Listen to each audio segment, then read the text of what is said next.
Bonjour à tous, bienvenue dans la One Launch Kite House à Pontal de Maceió au Brésil et bienvenue dans cette nouvelle vidéo. Aujourd'hui on va aborder le sujet du changement de pied quand on navigue en strapless.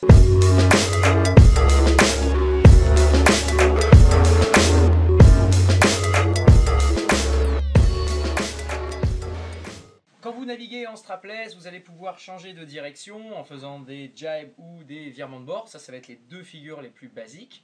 Et ça va vous demander d'être capable de changer vos appuis. Et on va voir qu'il y a quelques petites erreurs à ne pas commettre pour faciliter la manœuvre. Alors dans un premier temps, notamment sur le jibe, je vous encourage à ne pas tenter de changer vos pieds, changer vos appuis pendant que vous faites le virage. Puisque pendant que vous êtes en train de changer de direction, il y a un mouvement de kite, il va y avoir un changement de direction, il va y avoir un changement du regard, il va y avoir beaucoup de changements. Donc on est potentiellement dans une période d'instabilité. Donc si vous venez rajouter de l'instabilité pendant le virage en changeant en plus vos appuis, ça risque d'être assez compliqué. Donc d'une manière générale, en tout cas pour le jibe, pensez à changer vos appuis avant de tourner ou après avoir tourné, mais évitez de commencer en le faisant pendant. Pour le virement de bord, on verra qu'il y a un réel moment d'arrêt pendant le virement de bord et que c'est à ce moment-là qu'on change ses appuis avec également un timing de barre très précis. Donc si vous avez encore du déplacement, en général, ça va compliquer les choses. Donc dans les deux cas, on se rend compte que ne pas avoir trop de vitesse va vraiment jouer en votre faveur. Donc ça va être le premier conseil que je vous donne. Réduisez au maximum votre vitesse avant de changer vos appuis. Et ça facilitera votre stabilité, votre flottabilité, donc votre équilibre. On remarque également qu'une aile qui tracte vers le bas et vers l'avant aura tendance à nous projeter en avant. Donc je pense que c'est quand même un petit peu plus facile de lever succinctement son aile, que l'aile ait une tendance ascendante. Donc une tendance légèrement ascendante de l'aile avec une faible vitesse, ça va être deux choses qui vont vous aider pour changer vos appuis, passer de hillside à toe-side ou de toe-side à hillside. Évitez de focaliser le regard sur vos pieds. Si vous regardez vos pieds, il y a des chances que vous tombiez. Donc pensez à regarder peut-être furtivement vos pieds le temps du changement, mais en tout cas de très vite remettre le regard vers votre cap pour ne pas être attiré vers le bas. Un autre conseil que je peux vous donner, ça va être d'essayer de naviguer en ayant les pieds joints à l'avant du pas avant sur la planche.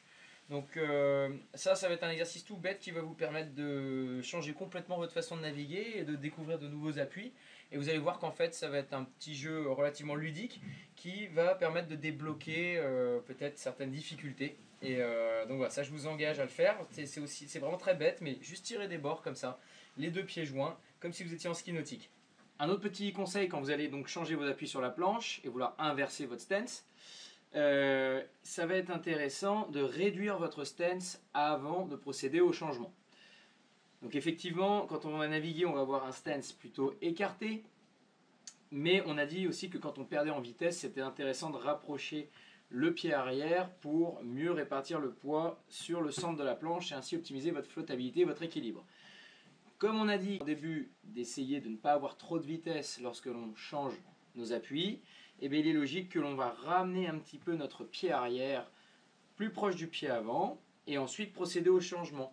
Et vous imaginez bien que l'on perturbe nettement moins l'équilibre de la planche si notre pied arrière vient d'ici à là, plutôt de complètement à l'arrière jusqu'à l'avant. Ça, c'est un petit détail en plus qui fera la différence. Après, de toute façon, quand vous gagnerez en aisance, ce genre de choses seront tellement insignifiantes et tellement naturelles que vous ferez même plus attention à ce que vous faites. Mais dans un premier temps, veillez à bien respecter toutes ces petites choses. Donc pour conclure, eh bien, qu'est-ce que vous devez faire? Essayez de ne pas avoir une aile trop basse quand vous changez vos appuis. Essayez de ne pas focaliser sur vos pieds. Ne pas aller trop vite, réduire la vitesse avec une aile à tendance légèrement ascendante pour nous porter un petit peu sur la planche. Ne pas avoir un stance trop écarté au moment où on change les pieds, mais plutôt resserrer progressivement et ensuite procéder au changement. Pour le changement d'appui, c'est le pied arrière qui vient prendre la place du pied avant et non pas l'inverse. J'espère que ces quelques conseils vous aideront à progresser plus rapidement en strapless. N'hésitez pas, comme d'habitude, à venir sur le groupe Facebook pour échanger, suivre la chaîne YouTube, venir nous rendre visite à Pontal de Maceió dans la One Launch Kite House au Brésil. On a tout ce qu'il faut pour vous donner des cours, que ce soit en twin tip, en strapless, pour débutants ou personnes plus confirmées. Bref, je vous dis à bientôt et à la prochaine. A plus!